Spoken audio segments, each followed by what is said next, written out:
Bismillahirrahmanirrahim. Assalamualaikum warahmatullahi wabarakatuh. Innal hamdalillah nahmaduhu wa nasta'inuhu wa nastahdihi wa natubu ilaihi wa na'udzu billahi min syururi anfusina wa sayyiati a'malina. May yahdihillahu fala mudilla lahu wa may yudlil fala hadiyalah. Wa asyhadu an la ilaha illallah wahdahu la syarikalah wa asyhadu anna Muhammadan abduhu wa rasuluhu la nabiyya ba'dah. Ya ayyuhalladzina amanu taqullaha haqqa tuqatih wa la tamutunna illa wa antum muslimun. Fa in asdaqal hadithi kitabullah wa khairal huda huda Muhammadin sallallahu alaihi wasallam wa syarrul umuri muhdatsatuha wa kullu muhdatsatin bid'ah wa kullu bid'atin dhalalah wa kullu dhalalatin finnar. Hadirin dan hadirat yang dirahmati oleh Allah Subhanahu wa taala, alhamdulillah pada malam hari ini kita dipertemukan kembali dalam rangka mempelajari pembahasan yang sangat penting, itu tentang bab tafsir tauhid wa syahadati alla ilaha illallah. Bab tentang penjelasan tentang makna tauhid dan syahadah la ilaha illallah. Ini pembahasan yang sangat urgen, bahkan saya katakan paling urgen dari pembahasan-pembahasan dalam kitab tauhid. Oleh karenanya pembahasan ini butuh perincian, ya, dan butuh kesabaran, butuh pemahaman yang jeli dalam memahami makna la ilaha illallah. Karena pada kesempatan kali ini saya akan membahas tentang makna tauhid menurut Ahlus Sunnah wal Jamaah, kemudian makna tauhid menurut Al-Mu'tazilah, makna tauhid menurut Al-Asy'ariyah, dan juga makna tauhid menurut kaum Sufiyah, dan juga makna tauhid menurut Harokin Takfiriyin. Oleh karenanya saya harapkan perhatian dari ikhwan dan akhwat, karena pembahasannya perlu konsentrasi, ya. Perlu konsentrasi. Yang ngantuk silahkan wudu, ya. Yang lapar saja, ya. Baik, hadirin hadirat yang dirahmati Allah Subhanahu wa taala, insyaallah kita murajaah kembali tentang pembagian tauhid, ya, karena dengan memahami pembagian tauhid dengan baik, insyaallah baru kita masuk dalam tafsir tauhid. Saya mohon perhatiannya.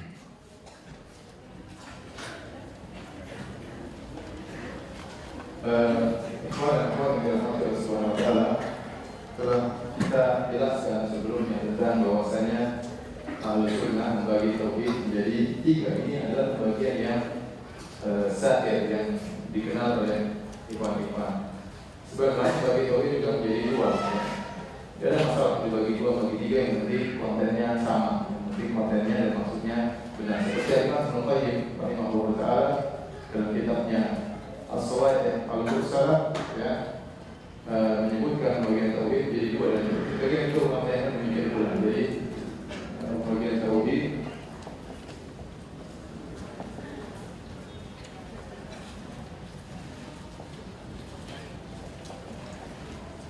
bagi menjadi dua, dan disebut dengan at-tauhidul ilmi wal ma'rifi wat tauhidul amali. Jadi bahasa apa, ya?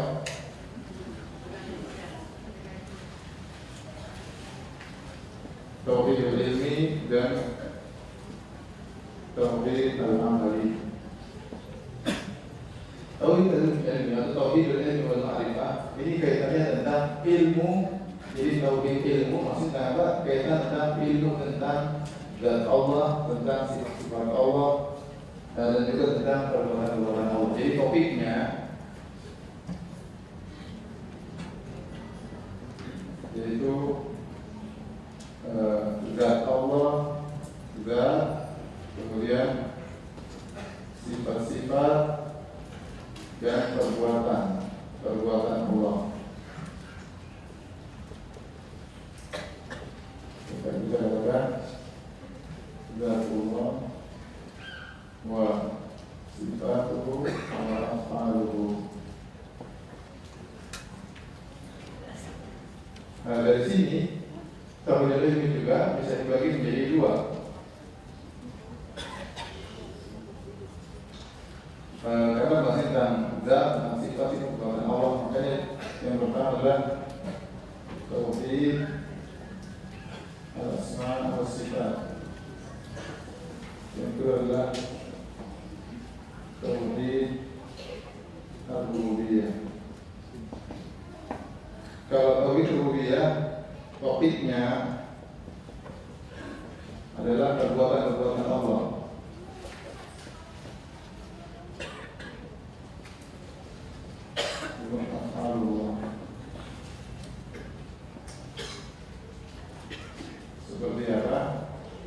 seperti al-khalq, mencipta, seperti mencipta,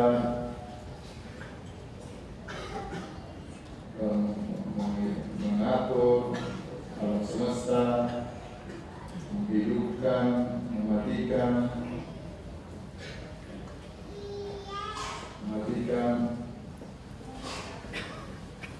yang terakhir lagi memberi rezeki, menentukan ajal dan lain-lain. Adapun terhadap semua sifat, pembahasannya adalah tentang topiknya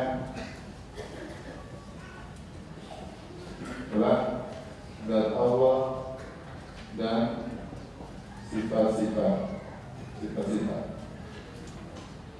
dan juga apa? Dan nama-nama.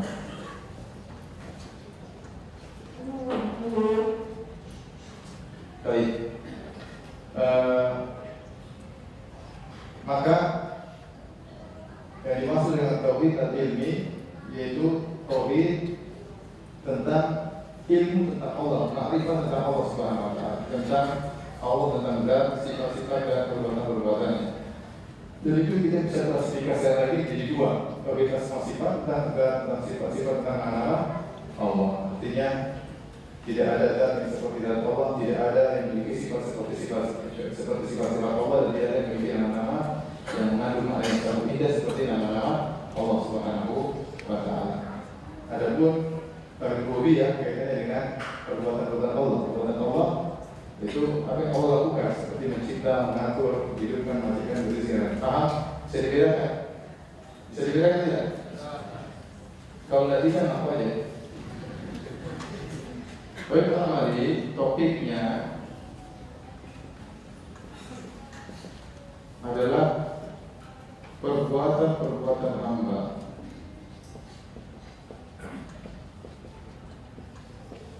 Dalam kurung af'alul ibad. Jadi dituntut hamba untuk amalnya ditauhidkan. Amal hamba ditauhidkan untuk Allah Subhanahu wa taala. Contoh apa? Roja, berharap, terus apa lagi? Sholat, terus apa lagi? Menyembelih, al-zabru, yang menyembelih, tawakal dan lain-lainnya. Jadi semua perbuatan-perbuatan hamba harus semuanya diserahkan kepada siapa? Allah Subhanahu wa taala. Baik, kita kembali kepada tauhid asma sifat. Kalau kita berbicara tentang asma sifat, artinya mengesahkan Allah dalam zat, sifat-sifat dan nama-namanya. Itu namanya tauhid asma sifat. Tauhid asma sifat artinya apa? Mengesahkan Allah dalam sisi zat, sifat, nama-nama dan nama. Karena tauhid artinya pengesahan. Tauhid ini apa? Pengesahan.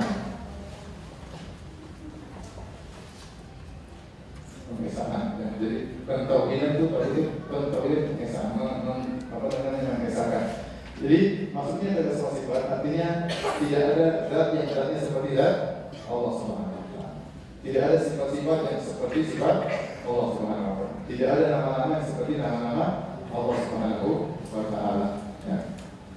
Makanya zat Allah tidak diduakan. Barang siapa menganggap bahwasanya Allah tidak sebuah zat, maka dia musyrik. Bahwasanya Allah melahirkan atau dilahirkan, maka dia apa? Musyrik. Contohnya sifat-sifat kita, contohnya kita mengatakan Allah Maha berilmu, Allah Maha berilmu, dan ilmu Allah Maha luas. Tidak ada makhluk yang punya ilmu seperti ilmu Allah Subhanahu wa taala. Makanya kenapa dikatakan orang yang pergi ke dukun adalah orang musyrik? Karena dia meyakini dukun tersebut punya ilmu yang mirip dengan ilmu Allah Subhanahu wa taala, yaitu dukun ini juga tahu ilmu gaib. Padahal ilmu gaib adalah khususan siapa? Allah Subhanahu wa taala. Dan kalau dia meyakini dukun itu tahu ilmu gaib, maka dia telah berbuat syirik dalam tauhid asma wa sifat. Paham? Paham atau tidak? Paham. Baik. Adapun tauhid rububiyah rukunnya ada 3. Rukun tauhid rububiyah.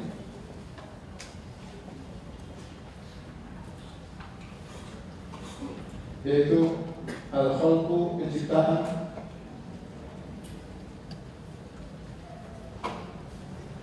kemudian Al-mulku kepemilikan,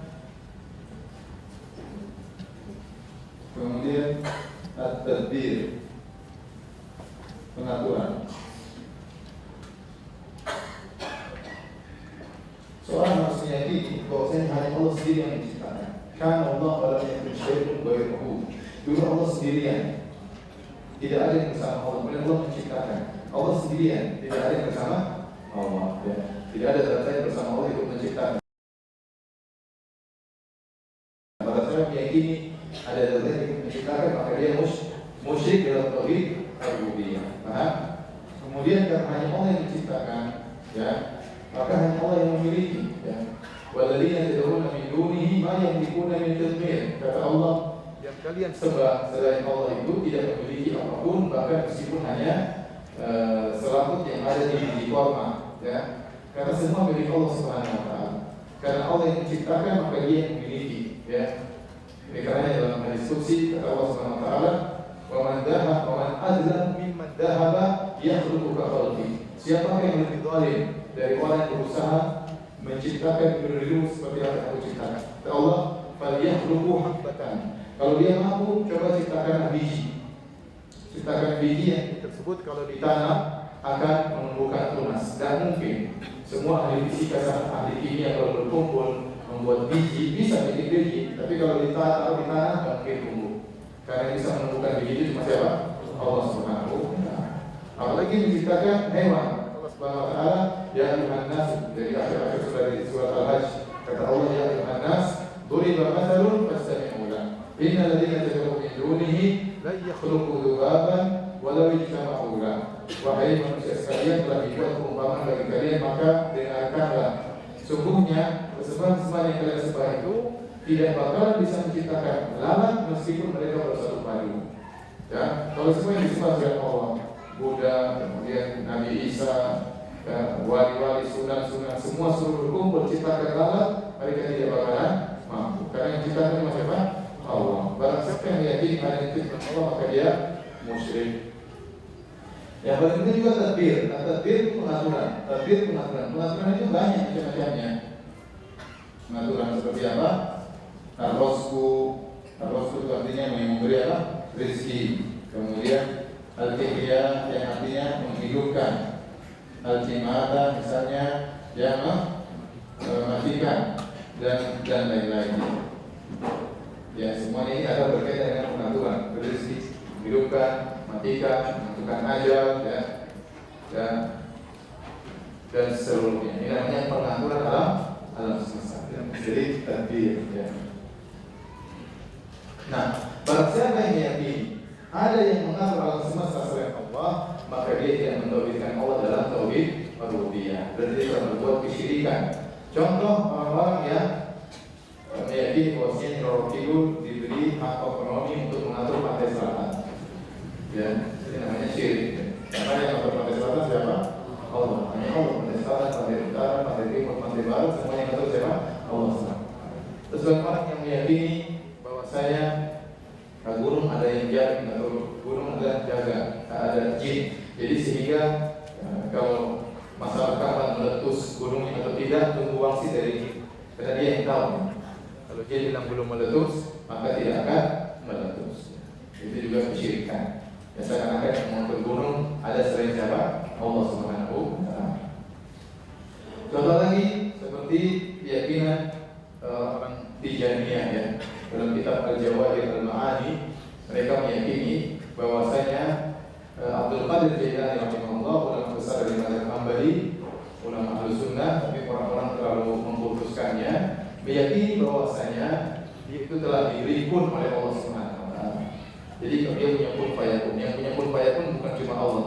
Bahkan Abdul Qadir Jailani pernah bilang kun apa? Fayakun. Bahkan sebagian orang sufi zaman sekarang dalam YouTube dia berkata, al-wali qad yakhluq waladan, bahwasanya wali bisa saja menciptakan seorang anak. Jadi kenapa? Dengan meyakini menciptakan, dia ucapkan pada seorang sufi yang ma'ruf di zaman sekarang, ya. Karena dia meyakini bahwasanya sang wali sudah diberi hak otonomi oleh Allah, sehingga dia berhak untuk apa? Mencipta. Dia bisa bilang kun fayakun. Jadi ini kesyirikan. Nabi Muhammad SAW aja tidak punya kun fayakun. Nabi Muhammad SAW dalam perang Badar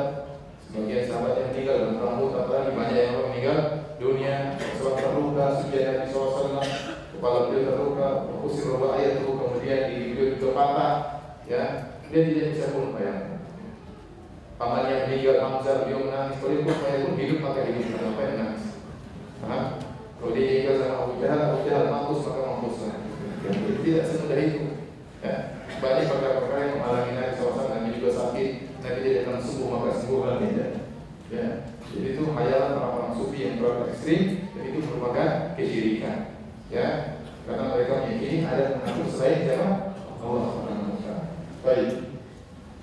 Kita beralih kepada tauhid al-amali. Maksudnya hendaknya yang maksud dalam tauhid amali ini apa? Tauhid al-uluhiyah. Tauhid apa? Al-uluhiyah. Tauhid al-uluhiyah. Jadi kalau tauhid ilmi dibagi menjadi dua, tauhid uluhiyah dan asma sifat. Kalau ini tauhid apa? Tauhid al-uluhiyah. Bahwasanya segala peribadatan hanya untuk Allah Subhanahu wa taala. Seperti roja hanya kepada Allah, khauf hanya kepada sholat hanya untuk Allah, menyembelih hanya untuk Allah, tawakkal hanya kepada Allah. Semua bentuk-bentuk ibadah, amalan hamba hanya untuk Allah. Maka topik dari uluhiyah ini adalah amal ibadah, perbuatan-perbuatan hamba yang harus ditujukan kepada Allah. Itu berarti yang perbedaan antara tauhid rububiyah dan asma sifat, satu klasifikasi dengan tauhid uluhiyah. Kalau tauhid rububiyah dan asma sifat, topiknya adalah Allah. Topiknya adalah Allah, sifat-sifatnya, nama-nama yang paham. Adapun tauhid uluhiyah, topiknya adalah perbuatan apa? Perbuatan hamba. Bahwasanya perbuatan hamba itu harus ditujukan kepada Allah Subhanahu wa taala. Nah, inilah tauhid uluhiyah inilah yang diperhatikan oleh ahli sunnah. Dan itulah makna dari la ilaha illallah. Tidak ada yang berhak disembah kecuali Allah Subhanahu wa taala. Adapun ahli tauhid rububiyah ahlul bidah, baik Mu'tazilah maupun Asy'ariyah maupun Jahmiyah, maka topiknya cuma dua ini, asma sifat dan rububiyah. Ya, dengan berbagai macam penyimpangan mereka. Tapi mereka lalai dari membahas tauhid al-uluhiyah. Mereka lalai dari membahas tauhid al-uluhiyah. Baik, sekarang kita akan bahas makna la ilaha illallah. Makna la ilaha illallah. La ilaha illallah, ya. La ilaha illallah. La an-nafiyah. An-nafiyah lil jins. Ya, artinya tidak ada jenis ilah, tidak ada jenis ilah. Ilah artinya apa? Al-ma'bud, yang disembah kecuali Allah. Ya. Tidak ada yang disembah kecuali Allah. Contoh saya mengatakan la rajula fid-dar. Dar artinya rumah. Tidak ada seorang lelaki pun di mana? Di rumah. La namanya la nafiyatul lil jins, penafian jenis. Seluruh jenis lelaki tidak ada di rumah. Yang ada di rumah mungkin perempuan, mungkin bencong, tapi laki-laki nggak ada. Paham? Nggak ada lagi. Beda kalau saya bilang la rajulun fitnah. Ini kalau ini tanwin, la rajulun ini maktub apa? Fathah. La rajulan. Kalau saya bilang la rajulun fitnah, tidak ada lelaki di rumah. Seorang lelaki di rumah mungkin ada dua orang, mungkin ada tiga orang. Ini bukanlah nafi jenis. Tapi kalau ini namanya adalah nafi jenis, itu menafikan segala jenis lelaki. Paham? Maka sama, la ilaha menafikan segala jenis sesembahan. Semua sembahan tidak ada yang benar kecuali siapa? Allah Subhanahu wa taala. Ilah ya. Itu wazannya fi'al ilah bermakna maktub atau bermakna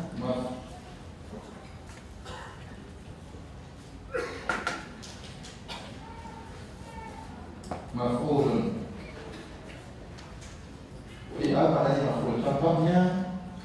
kitab, maknanya maktub.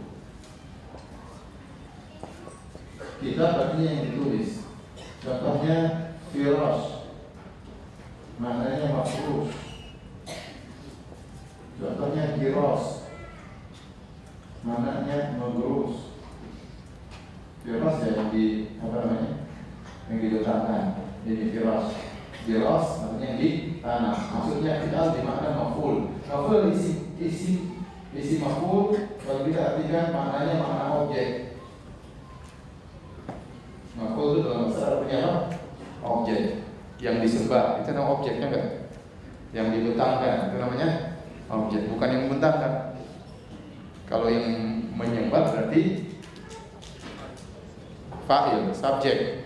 Kalau yang disembah apa? Objek. Yang ditanam objek apa? Subjek. Objek, bukan objek ya, objek. Jangan terbunuh ya. Jangan salah paham. Baik. Ini menurut Ahlus Sunnah. Fi'al maknanya maf'ul, ilah maknanya makhluk. Makhluk dalam bahasa Arab aliyah ya'lamu artinya abada ya'budu. Dan ini yang bisa lihat dalam tafsir Ibnu Jarir At-Tabari. Dia ingin menjelaskan. Jadi ilah ya adalah maknanya ilah sama dengan makhluk. Makhluk. Sementara aliyah ya'lahu artinya abada ya'budu. Jadi makhluk artinya ma'bud. Antum paham? Paham enggak? Enggak ya? Saya sudah tahu. Antum tulis saja, siapa tahu suatu saat antum paham bahasa Arab, nanti antum mengerti maksud saya. Ya. Baik. Adapun orang-orang Asy'ariyah ini menurut Ahlus Sunnah. Indal Asy'ariyah, indal ba'dil Asy'ariyah. Menurut sebagian orang Asy'ariyah, ulama Asy'ariyah, tidak semuanya, kata ulama sebagian ulama Asy'ariyah, ilah itu maknanya ali, wazannya fa'il, apa? Subjek, bukan objek. Dan yang benar maknanya makhluk ya, berdasarkan tafsiran dari para ulama dari ahli tafsir, sehingga mereka mengatakan ilah ali artinya qadirun. Qadirun. La qadira illallah. Tidak ada yang mampu kecuali Allah. Sehingga la ilaha illallah menurut mereka maknanya la qadira ala al-ikhtira' illallah. Artinya tidak ada yang mampu untuk mencipta, kita mencipta kecuali siapa? Allah. Kata mereka tidak ada yang mampu untuk mencipta kecuali Allah. Menurut Ahlus Sunnah tidak ada yang disembah kecuali Allah. Sehingga mereka memaknakan la ilaha illallah kepada tauhid rububiyah. Paham? Enggak paham. Jadi mereka memaknakan la ilaha illallah kepada tauhid apa? Rububiyah. Kalau Ahlus Sunnah memaknakan la ilaha illallah kepada tauhid apa? Rububiyah. Kepada tauhid rububiyah. Jadi kepada tauhid. Inilah beda yang paling penting prinsip dalam masalah la ilaha illallah antara Ahlus Sunnah sama Ahlus Bidah. Sehingga ketika mereka mematikan la ilaha illallah, tidak ada yang bisa mencipta kecuali Allah, maka fokus bicara mereka selalu pada tauhid rububiyah. Bahwasanya Allah itu Maha Esa. Padahal orang musyrikin mereka tahu Allah mencipta. Dalam banyak ayat, wala iksalallahu man khalaqa samawati wal arda la yaquluna Allah.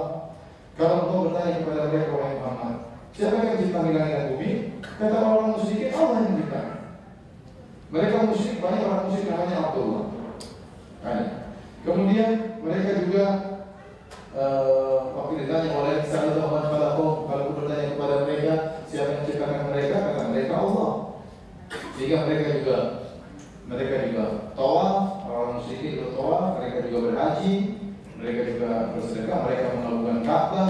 Abraham waktu ingin menjalan Ka'bah kata Abdul Muttalib, Wal Ka'bah Rabbun sayamna'uhu atau sayamna'uha wa yahmiha, sesungguhnya Ka'bah itu ada Tuhannya yang akan menjaganya. Jadi mereka kenal betul apa namanya Allah. Makanya Nabi SAW menyuruh mereka hanya beribadah kepada Allah. Fokus Nabi tauhid uluhiyah. Karena tauhid uluhiyah telah mereka akui. Makanya Allah berfirman seperti dalam surat Al-Baqarah ayat 21. Ya ayyuhan nasu ubudu rabbakum alladzi khalaqakum walladzina min qablikum la'allakum tattaqun. Alladzi ja'ala lakum al-ardha firashan was-samaa'a binaa'a wa anzala minas samaa'i maa'an fa akhraja bihi minats thamarati rizqan lakum wa la taj'alu lillahi andada wa antum ta'lamun. Kata Allah, wahai manusia sekalian, sembahlah Allah yang telah menciptakan kalian dan menciptakan orang sebelum kalian. Ya, yang telah menurunkan hujan, yang telah menjadikan memaparkan bumi bagi kalian, yang telah menciptakan langit bagi kalian.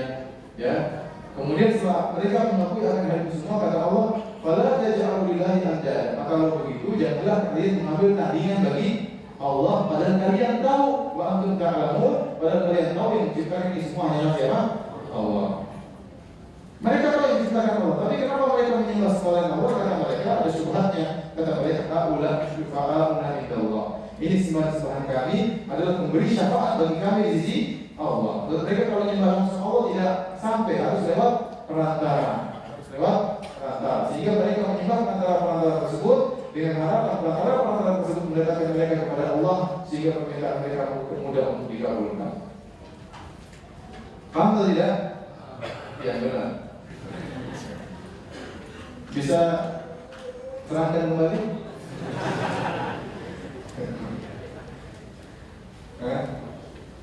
Susah. Intinya mereka sesat.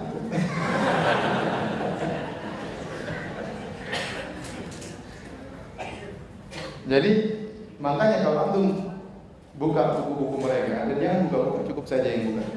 Antum buka buku mereka, topik mereka selalu masalah tauhid rububiyah. Mereka menyangka itulah tujuan la ilaha illallah.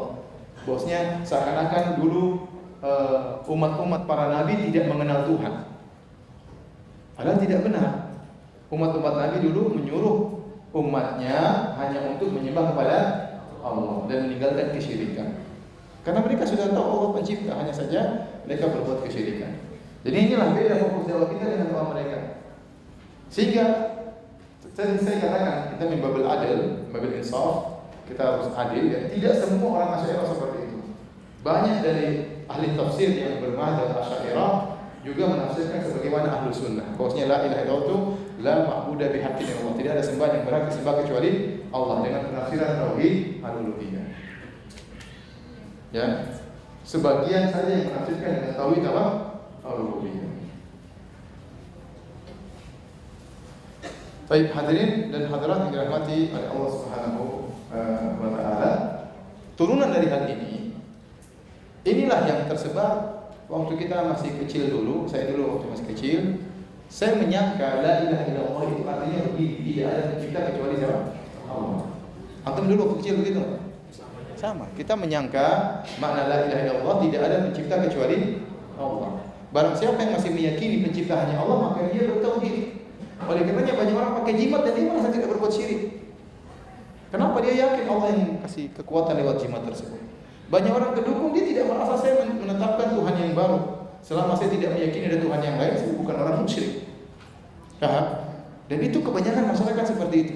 Mohon maaf, jadi banyak masyarakat meyakini bahwasanya namanya tauhid itu meyakini pencipta hanyalah siapa? Allah. Baru sekarang alhamdulillah ilmu berkembang, baru diketahui ternyata syirik itu bukan begitu. Syirik itu beribadah kepada selain Allah, itulah apa? Musyrik. Dan syirik bermacam-macam yang disebut. Ada syirik dalam tauhid asma wa sifat, ada syirik dalam tauhid rububiyah, ada syirik dalam tauhid al-uluhiyah. Sampai sini paham? Paham. Mau dihapus? Silakan. Di foto dulu, ditulis dulu.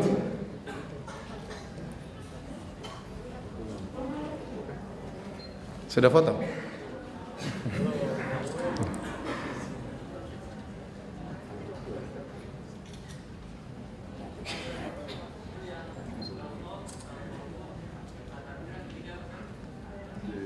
Al-mulku, pemilikan. Ibu-ibu di foto Bu ya. Kemudian di share sama suaminya. Baik, kalau sudah tolong hapus.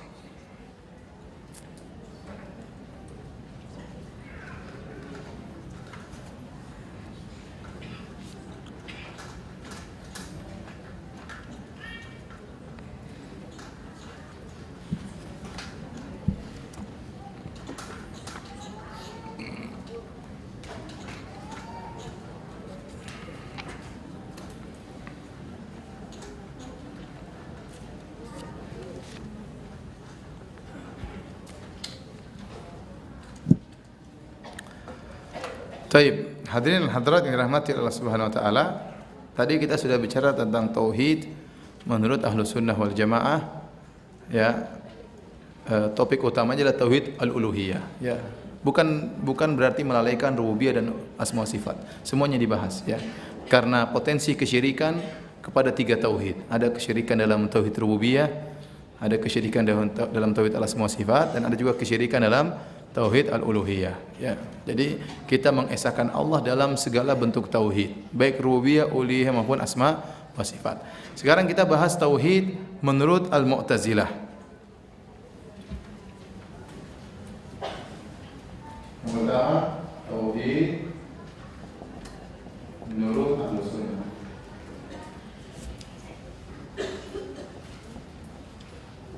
Tadi sudah dibahas kan? Sekarang tauhid menurut Mu'tazilah. Mu'tazilah mereka punya 5 pedoman, 5 Pancasila, ya. Tapi Pancasila tersebut semuanya kacau, ya. Semuanya kerusakan.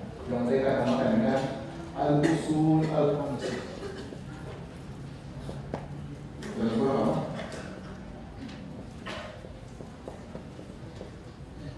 Bukan Pancasila kita, 5 mabadi, 5 pedoman. Bahkan mereka punya buku khusus seperti Al-Qadhi Abdul Jabbar, tokoh Mu'tazilah, punya buku judulnya Syarhu al-Usul al-Khamsah, penjelasan tentang 5 pasal ini. 5 pasal ini. Apa 5 sila tersebut? Yang pertama adalah tauhid, yang kedua adalah al-adil, keadilan Allah. Pasal yang ketiga adalah manzilah, baina al-manzilatain. Sudah dibahas, kan? Sudah dibahas belum? Sudah, tapi akan lupa. Yang keempat, al-wa'du wal wa'id. Al-wa'du wal wa'id.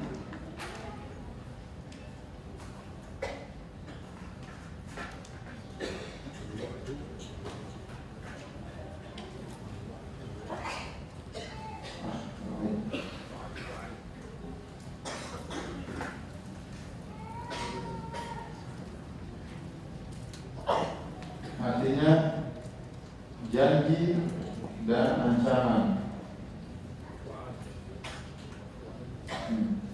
Kemudian yang terakhir adalah al-amru bil ma'ruf wan nahyu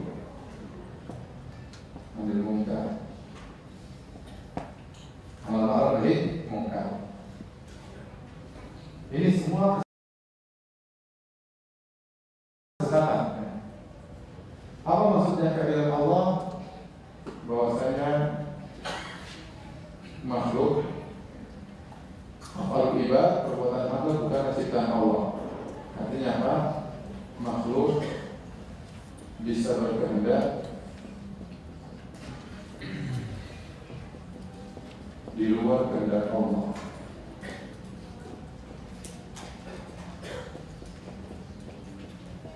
Kenapa mereka melakukan keadilan? Kata mereka, kalau semua sudah ditakdirkan, manusia juga sudah begini-begini, lantas Allah ada, Allah tidak adil. Makanya Allah menciptakan manusia, setelah manusia bikin apa di luar dari kehendak Allah Subhanahu wa taala. Yang membaik kehendak dia, yang menakal kehendak dia, tidak di bawah Allah. Supaya kita bisa menjelaskan Allah itu Maha Adil. Padahal Allah berfirman, wa ma tasyauna illa an yasha Allahu rabbul alamin. Tidak ada yang berkehendak kecuali di bawah kehendak Allah. Kehendak kita tidak ada yang kecuali kehendak Allah Subhanahu wa taala. Jadi mereka tidak bisa paham takdir dengan baik karena mereka keadilan Allah hanya bisa dijelaskan dengan begini, bahwasanya makhluk bisa berkehendak di luar kehendak Allah. Manzilah punya manzilatain sudah kita jelaskan, yaitu menurut orang-orang Mu'tazilah, orang yang dalam merasa besar dia tidak beriman dan juga tidak kafir, tapi di tengah-tengah, ya, pelaku dosa besar,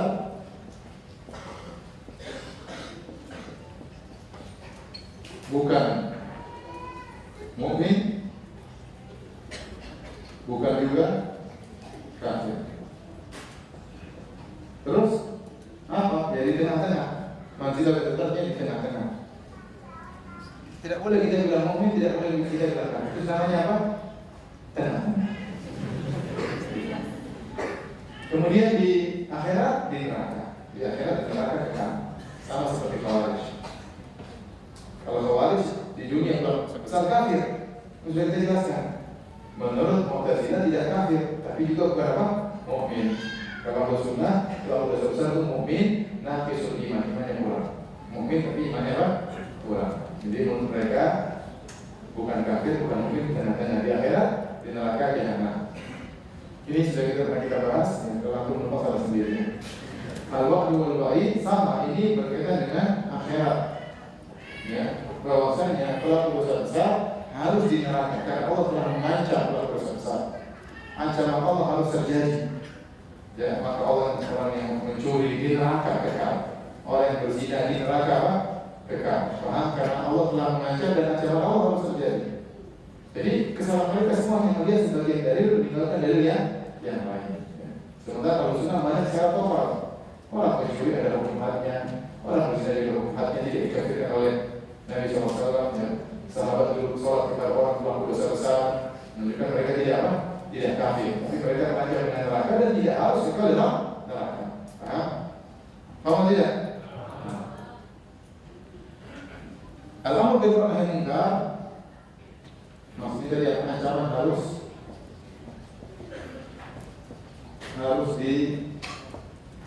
diterapkan.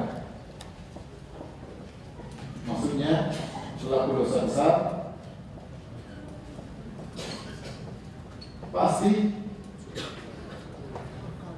di neraka kekal.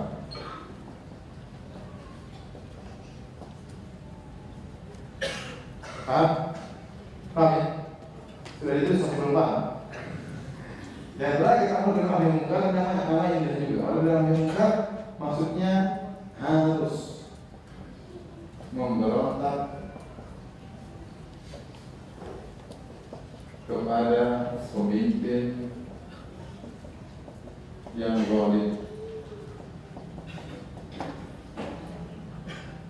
Ini akidahnya orang-orang Mu'tazilah. Oleh karenanya Mu'tazilah sama Khawarij mereka sepakat dalam hal ini. Hanya saja pemimpin yang zalim dikafirkan oleh orang Khawarij. Kalau Mu'tazilah tidak dikafirkan, tapi dikatakan manzilah baina manzilatain. Tapi prakteknya sama, harus memberontak. Harus memberontak. Jadi saya kenalkan sama antum akidahnya orang Mu'tazilah. Ya. Kalau ada yang berkeyakinan seperti itu akidahnya orang Mu'tazilah. Dia setuju nggak setuju bukan urusan dia, cuma bilang akidah ini akidah Mu'tazilah. Nanti nggak setuju nggak apa. Nanti merasa akidah akan benar silakan. Tapi akidahnya ini akidahnya Mu'tazilah. Kalau nggak percaya buka buku mereka. Dalam kitab Syarah Ushul Khamsah karangan Qadhi Abdul Jabbar. Akidah mereka seperti ini. Ini nama yang indah, nama yang mantap Pancasila ini. Tauhid, keadilan, manzilah tengah-tengah, ancaman dan amal nahi munkar, semuanya namanya indah tapi isinya apa? Kitab beliau. Baik, tauhid. Apa maksudnya tauhid? Tauhid artinya menafikan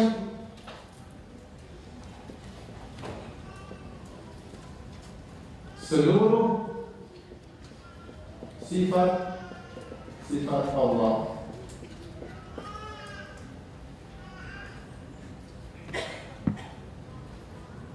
Yang seluruh sifat Allah.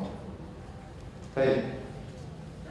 Nanti mau belajar hapus ya. Saya mau bahas tentang apa? Firqah. Atau sudah capek? Kebanyakan file nanti bingung. Hah? Masih berapa menit lagi azan Isya? 6 menit lagi.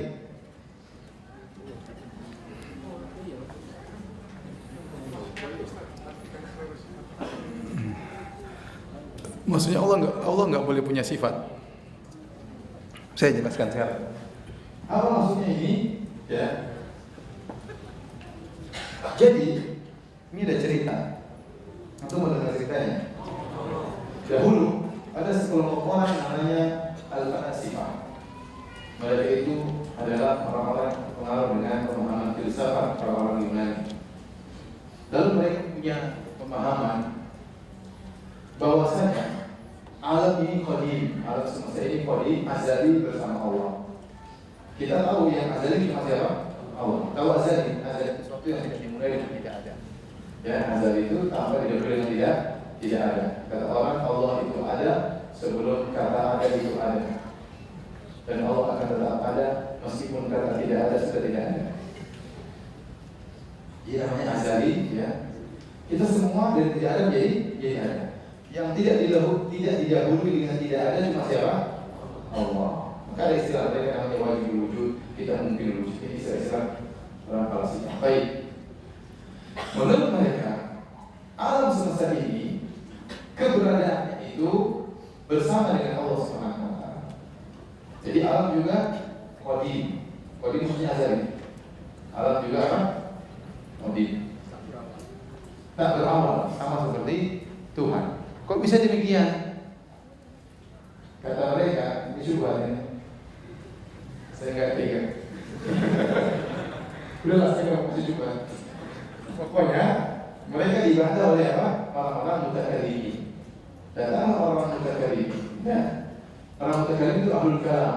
Ya, ahlul kalam yang mereka mengambil sebagian kaidah-kaidah dari filsafat-filsafat Yunani, ya. Kemudian mereka membantah orang-orang filsafat yang asli, ya. Orang mutakallimin itu terdiri atas Jahmiyah, Mu'tazilah, Asy'ariyah, Maturidiyah. Semuanya adalah ahlul kalam. Karena agama mereka dibangun di atas ilmu kalam, ilmu yang dimiliki oleh Syafi'i dan dimiliki oleh para banyak ulama. Sehingga fokus mereka untuk membantah orang-orang Falasifah yang mengatakan bahwasanya alam itu qadim, alam semesta azali bersama Allah.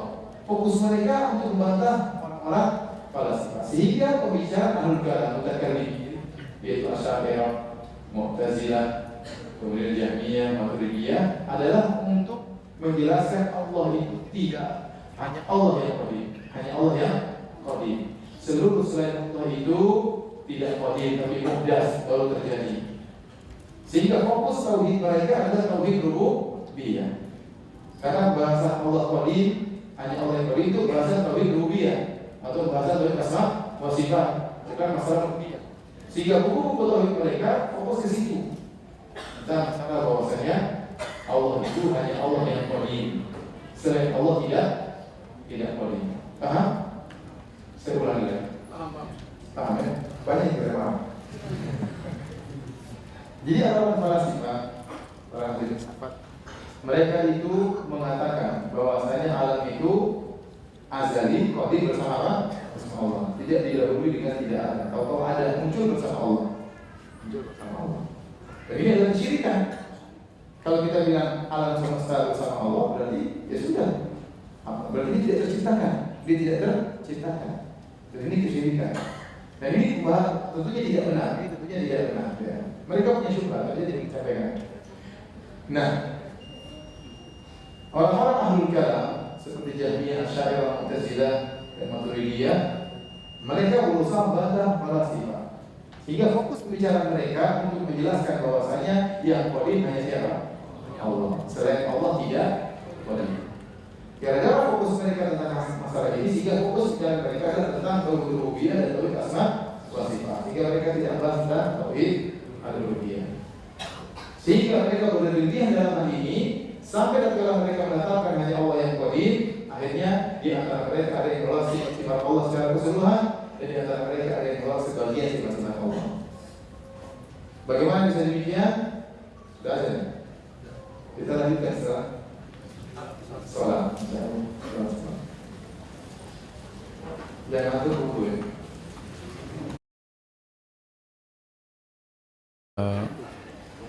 kita buka tanya jawab insyaallah taala. Baik. Pertanyaan kenapa orang-orang Mu'tazilah menolak sifat-sifat Allah? Karena menurut mereka tidak mungkin tauhid itu bisa diterapkan kecuali dengan menolak sifat-sifat Allah. Jadi menurut mereka tauhid itulah menolak sifat-sifat Allah. Barang siapa yang menetapkan sifat-sifat Allah maka dia musyrik. Kita ini dianggap musyrik oleh mereka karena kita menetapkan sifat Allah. Kenapa kok bisa menetapkan sifat-sifat Allah adalah kesyirikan? Karena Mu'tazilah, ya, syubhat Mu'tazilah itu banyak ya. Syubhat Mu'tazilah untuk menolak sifat. Di antaranya ada namanya syubhat ta'addudul ulama, yaitu berbilangnya qadim. Nanti ada namanya syubhat at-tarkib. Jadi kita tidak akan bahas. Ada juga syubhat at-tajsim, ini juga tidak akan kita bahas, dan syubhat yang lainnya. Yang ini saya fokuskan di sini, syubhat alul qudama. Jadi syubhat ini maksudnya apa? Kalau ada dua yang azali, berarti ada dua Tuhan. Paham? Tadi kita bilang kenapa mereka ingin membuat orang falsafah? Karena orang falsafah mengatakan bahwasanya alam ini apa? Qadim. Dan menurut orang Mu'tazilah, sifat paling utamanya Tuhan adalah azalinya dia. Sifat paling utamanya Tuhan apa? Azalinya dia. Kalau ada sesuatu yang lain ikut azali bersama Tuhan, berarti dia juga Tuhan. Berarti apa? Syirik. Paham?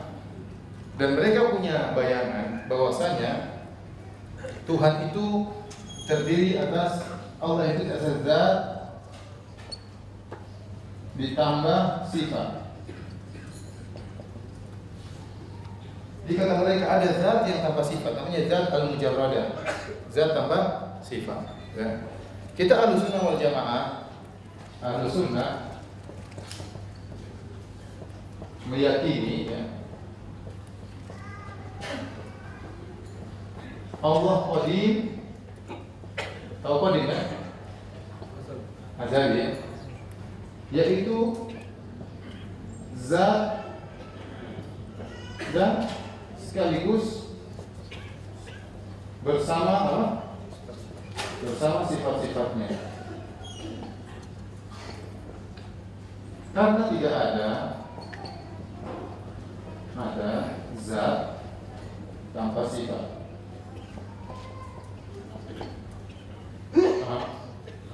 Antum tidak bisa bayangkan sesuatu kecuali ada sifatnya. Ya, tidak ada zat tanpa sifat. Entah sifatnya panjang, pendek, entah sifatnya apa ikut ke yang kerendah dari mana ke atas yang ke bawah, atau sifatnya menempati ruang. Semua zat pasti ada sifatnya. Enggak ada zat kosong kemudian sifatnya ditempel kemana? Ke zat. Itu enggak ada. Itu khayalannya orang Mu'tazilah. Orang Mu'tazilah menghayal Allah itu zat tanpa sifat. Nah, kalau Anda tetapkan sifat melihat, mendengar, berilmu, ya, ini semuanya qadim.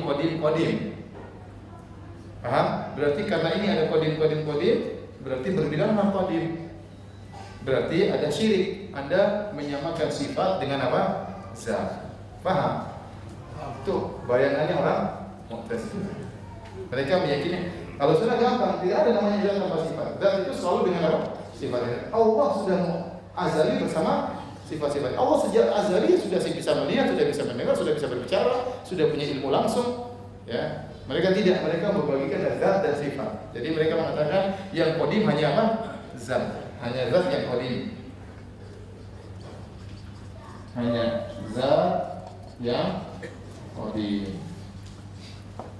Nah, makanya sifat-sifat itu, sifat-sifat, ya, tidak boleh qadim. Jadi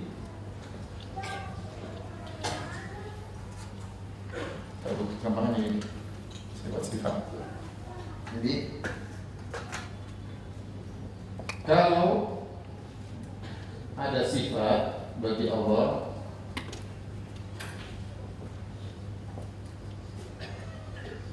berarti sifatnya juga apa? Sifatnya juga qadim, ya kan? Berarti sama dengan apa? Syirik. Kalau sifatnya qadim berarti ada qadim yang berbilang.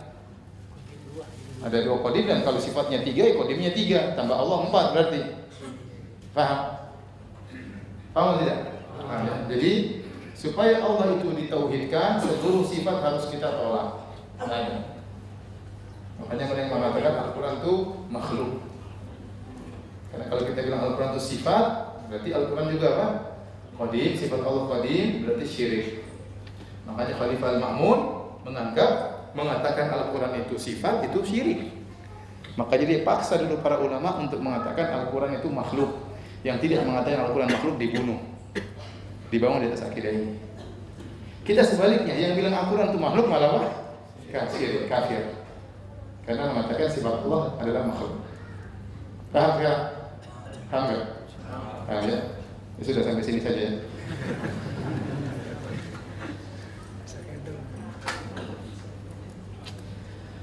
Baik, demikian saja hadirin dan hadirat dirahmati Allah Subhanahu wa taala kajian kita. Ya, mohon maaf antum terganggu sebentar ya. Tapi ya memang harus kita jelaskan, sesuatu harus dijelaskan agar antum tahu ya, antum berada di atas nikmat tauhid ya. Kalau kita pelajari penyimpangan dan kesesatan, kita akan tahu kasihan mereka ya. Hidayah itu mahal. Hidayah itu mahal. Justru yang tersesat itu bukan orang goblok, orang canggih-canggih, pinter-pinter, pakar ini, pakar anu, tapi mereka tidak mendapat hidayah dalam masalah ini ya. Demikian saja. Kalau ada yang bertanya saya persilakan. Insyaallah pekan depan kita masih ada 2 pertemuan kalau nggak salah ya. 2 apa 1 pertemuan saya lupa. 1 lagi ya. 1 lagi insyaallah besok pekan depan kita membahas tentang fikih Ramadan secara tuntas insyaallah. Pada Isya kita lanjut lagi kalau tidak ada halangan. Insyaallah pekan depan. Baik, ada yang bertanya saya persilakan. Silakan. Waalaikumsalam warahmatullahi wabarakatuh.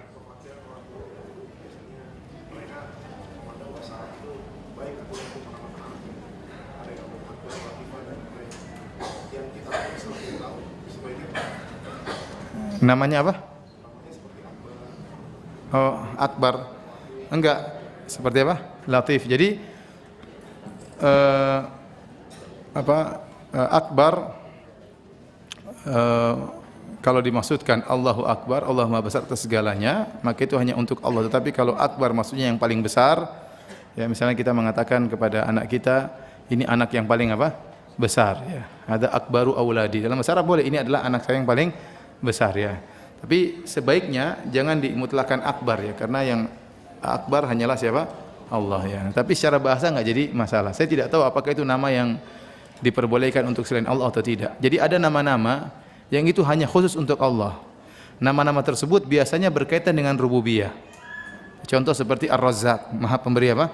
Rezeki. Ya, maka tidak boleh kecuali hanya kepada Allah. Seperti Al-Khaliq, Pencipta.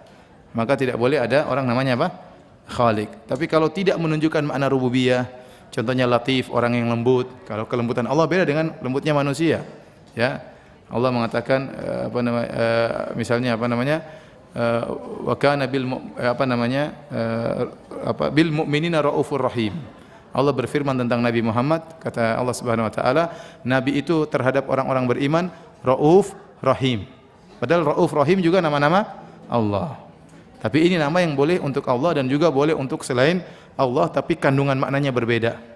Ya, kandungan maknanya berbeda. Tapi kalau Khaliq, kemudian Razzaq, ya, ini tidak boleh kecuali hanya untuk Allah Subhanahu wa taala. Ini kalau akbar, wallahu alam, akbar saya juga kurang ini ya. Apakah boleh atau tidak saya tidak tahu ya. Tapi biasanya yang tidak boleh itu yang berkaitan dengan rububiyah Allah Subhanahu wa taala ya. Jadi seperti sebagian teman, saya tahu ada seorang supir ya, namanya Abdul Khaliq, tapi dipanggil Khaliq. Masya Allah, pencipta tapi sedang nyetir mobil ya. Dipanggilnya Khaliq. Bahaya ya, tidak boleh.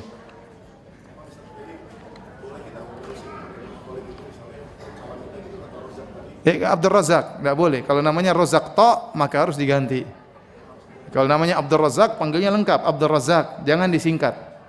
Saya punya anak lelaki 2, satunya Abdul Muhsin, satunya Abdul Razak. Yang paling tua nomor 1 Abdul Muhsin, nomor 5 Abdul Razak. Saya salah sejak awal. Abdul Muhsin saya sudah panggil Muhsin. Muhsin boleh untuk Allah juga, boleh untuk apa? Manusia boleh. Ya, makanya kita bilang Muhsinin ya. Ya, tapi maksudnya harusnya dipanggilnya lengkap Abdul Muhsin. Ya. Tetapi saya sudah terlanjur singkat Muhsin, kemudian jadi Ucin. Ya. Akhirnya orang kenal saya Abu Ucin, ada repot. Sampai di Madinah teman-teman manggil saya Abu Ucin, padahal Abu Abdul Muhsin, kepanjangan. Nah, anak saya yang kelima Abdul Razak, tidak ada yang panggil Razak.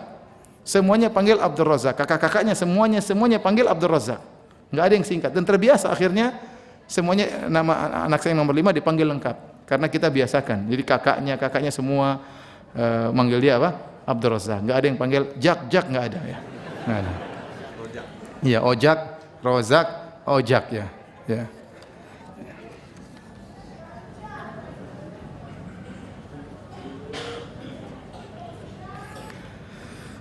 Baik, ada lagi yang bertanya? Silakan. Apa?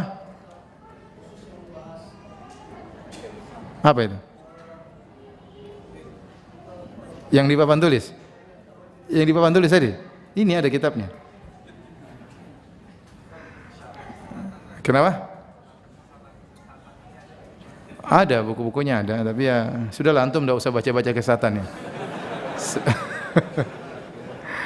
Jadi antum itu ya, sebenarnya agama Islam itu mudah. Yang bikin susah ini orang-orang sesat seperti ini.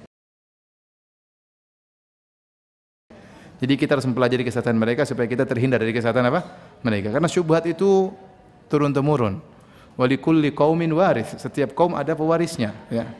Orang-orang Mu'tazilah sampai sekarang masih ada. Orang-orang Asy'ariyah sampai sekarang masih ada. Orang Jahmiyah sampai sekarang masih ada. Maturidiyah sampai sekarang masih ada. Ya, kita berusaha mempelajari kesalahan mereka untuk kita jauhi. Bahwasanya mereka punya syubhat dan itu kesalahan dan lain-lainnya ya.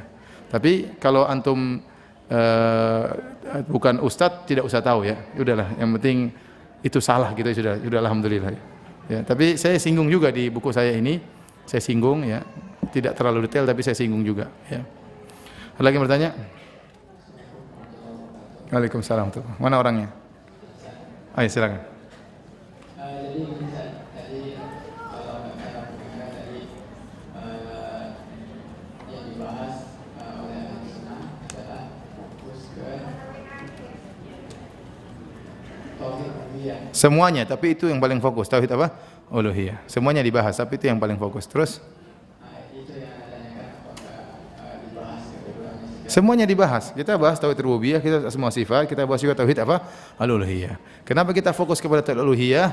Karena kebanyakan penyimpangan masyarakat di tauhid apa? Al-uluhiyah. Itulah waktu Nabi SAW diutus kepada kaum musyrikin Arab, pembahasannya tentang tauhid al-uluhiyah. Karena rububiyah orang-orang musyrikin Arab mengakui. Ya, mereka mengakui tauhid rububiyah. Mereka tidak mengingkari adanya Tuhan, tapi mereka menyembah selain Tuhan, mereka juga menyembah selain Tuhan. Maka itu Nabi diutus untuk memfokuskan tentang masalah tauhid al-uluhiyah. Maka kita juga fokus sebagaimana fokusnya Nabi sallallahu alaihi wasallam. Bukan berarti yang lain tidak dibahas, semuanya dibahas. Jadi saya katakan potensi kesyirikan ada pada tauhid rububiyah, potensi kesyirikan tauhid asma wa sifat, dan juga potensi kesyirikan yang paling banyak pada tauhid apa? Al-uluhiyah. Ada lagi yang bertanya? Silakan. Enggak kedengaran. Antum siapa namanya? Khalid. Khalid apa Khalik? Pakai dal. Hah? Pakai D ya. Dari Pasar Rebo. Pakai B. Silakan. Jadi kita kan bisa kalau turun itu kalau misalnya ada burung yang kabur dari gunung atau apa yang kabur dari gunung? Apa? kayak misalnya burung. Terus? Jauh dari gunung banyak gitu. Atau kalau hewan keluar dari gunung menandakan bahwa burung itu akan sesuatu itu jatuhnya apakah itu syirik atau kita yakini bahwa turunnya mereka itu menandakan akan terjadi bencana. Ya mungkin kalau memang itu secara bisa dijelaskan secara ilmiah, misalnya biasanya sudah terbukti berulang-ulang karena kepanasan yang mereka rasakan, Ya karena kalau sudah memeledak karena gejala-gejala panas atau sudah ada asap yang keluar sehingga burung-burung menjauhi, ya tidak mengapa karena itu ada hubungan yang secara ilmiah bisa dipelajari ya. Bukan tatoyur. Kalau memang itu bisa, saya tidak tahu, tapi kalau memang itu bisa dibuktikan secara ilmiah, maka itu bukan apa? Tatoyur. Bukan tatoyur. Seperti kalau ada orang meninggal katanya ada burung gagak lewat. Apakah memang dia mencium bau bangkai? Saya nggak tahu. Ya. Apakah ada begitu atau tidak? Saya nggak tahu ya. Ya, tetapi di Yambuk sana di Madinah banyak sekali burung gagak. Tapi nggak ada orang yang mati juga banyak burung gagak. Taib, ada yang bertanya lagi? Silakan. Kasih mic-nya di over.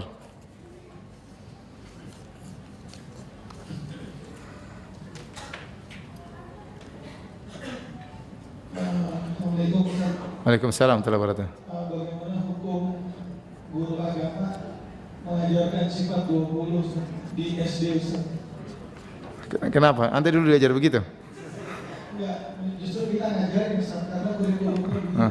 Ya antum ajarin dan antum bilang sifat Allah bukan cuma 20, lebih daripada itu. Kenapa? Karena secara logis nama-nama Allah itu lebih daripada 99, minimal 99. Inna lillahi tis'atan wa tis'ina asman man ahsaha dakhalal jannah. Kata Rasulullah SAW, sungguhnya Allah memiliki 99 nama, barang siapa yang ihsa, yaitu menghafalkannya, mengamalkannya, mengerti maknanya, maka dia akan masuk surga.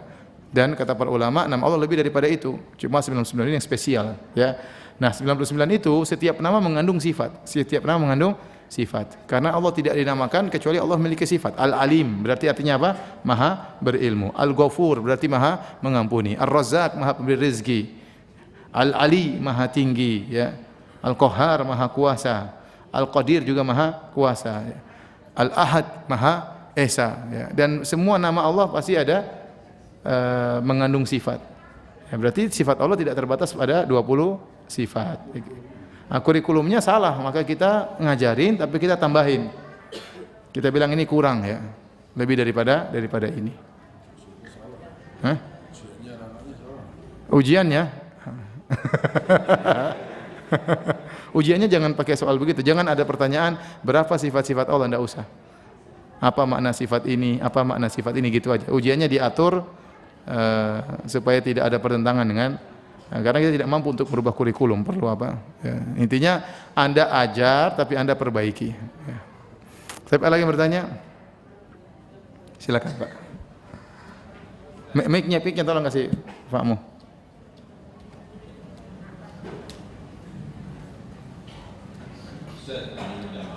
Ya. Mengenai tauhid mutazilah ini, gimana kalau di akal saya itu lebih mudah menerima atau lebih bisa menerima tauhid mutazilah? Itu Tauhid tauhid salah yang sesuai keyakinan salah. Allah, itu kalau sampai seperti cara menolaknya kita bilang itu bertentangan dengan dalil-dalil ya. Karena Allah Subhanahu wa taala menyatakan Allah itu maha kuasa dan maha-maha yang lainnya. Ya, Allah memiliki sifat-sifat yang banyak Allah sebutkan. As-Sami' maha mendengar, Al-Basir maha melihat ya. Dan selainnya. Tidak mungkin kita mengatakan itu makhluk. Ya, masa Allah maha mendengarnya itu makhluk? Enggak mungkin. Karena itu adalah sifat-sifat dari apa? Tuhan. Jadi sifat-sifat dari Tuhan itu bukanlah makhluk, karena sifat-sifat itu keluar dari Tuhan. Paham, Pak?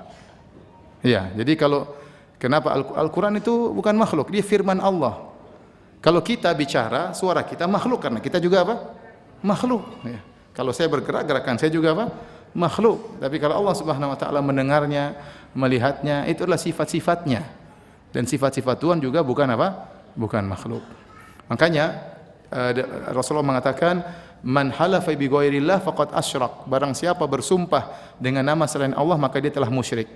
Barang siapa bersumpah dengan nama selain Allah maka dia telah musyrik. Kalau ada orang bersumpah wal Ka'bah, demi Ka'bah dia musyrik. Harusnya wa rabbil Ka'bah, demi Tuhannya apa? Ka'bah. Karena Ka'bah itu bukan Allah. Tetapi kalau kita bersumpah dengan sifat Allah enggak masalah. Contohnya kita mengatakan wa bi izzatillah, demi keperkasaan Allah. Karena keperkasaan itu bukan makhluk, tapi dia sifat dari Allah. Makanya bersumpah dengan Al-Quran itu bukan syirik. Karena Al-Quran itu firman Allah. Kita ada kebiasaan di antara kita kalau bersumpah dengan apa? Al-Qur'an. Dan itu tidak jadi masalah karena itu bersumpah dengan sifat Allah. Adapun kalau Al-Qur'an itu makhluk ya atau sifat-sifat Allah itu makhluk, maka itu berarti kesyirikan. Jadi kita tepis setiap syubhat yang datang, kita berusaha berta'awudz kepada Allah. Kita bilang ini syubhat ya. Syaitan yang menepiskan, dan memang syaitan akan datang menyampaikan syubhat kepada kita, dan kita berlindung kepada Allah Subhanahu wa taala. Kemudian kita kembalikan kepada dalil. Bahwasanya mungkin otak saya tidak sampai betapa banyak orang yang ngerti, mungkin saya tidak ngerti atau dan yang lainnya. Jadi kita kembalikan kepada dalil. Gimana Pak Mu? Ya, alhamdulillah. Coba ada lagi yang bertanya? Ya.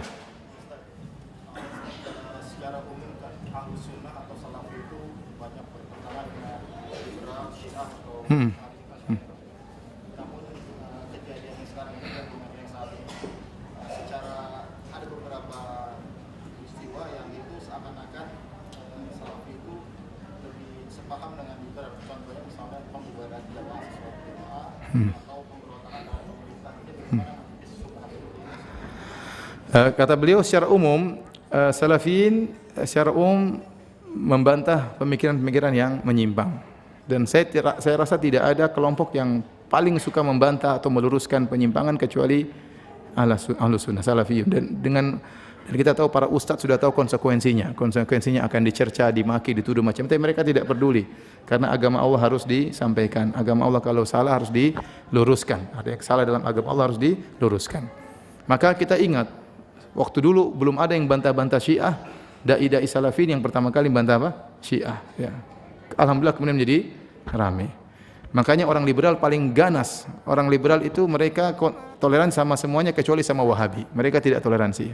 Ya, sama Ahmadiyah toleransi. Kenapa yang habisi mereka juga orang apa?